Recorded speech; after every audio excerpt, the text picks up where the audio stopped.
ஓகேண்ணா. ரொம்ப நன்றி, ரொம்ப நன்றி.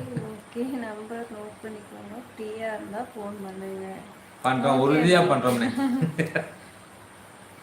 அண்ணா இன்னைக்கு ஒரு பாட்டு போட்டேன் பார்த்தீங்களா, அந்த சிவகாமி மகனிடம். இன்னைக்கு ஒரு பாட்டு போட்டாங்களாமா, பார்த்தீங்களான்னு கேட்குறாங்க. வரலையே எனக்கு. லைவ் முடிச்சுட்டு என்னன்னு பார்க்குறேன். என்னன்னு பார்த்துறேன், கமெண்ட் போட்டுறேன். அந்த பாட்டு எனக்கு ரொம்ப பிடிச்ச பாட்டு. அப்படியாண்ணா? பார்த்துறேண்ணே. லைக் போட்டுட்டேன். நீங்கள் போடுற ரொம்ப நன்றிண்ணா. ரொம்ப நன்றிண்ணா, ரொம்ப ரொம்ப நன்றி. நீங்கள் போடுற ஷார்ட்ஸ் எல்லாமே நல்லா இருக்குண்ணா. எல்லாமே நல்லா செம்மையாக பண்ணிகிட்ருக்கீங்க. நாங்கள் தான் மறந்து போயிடுறோம்.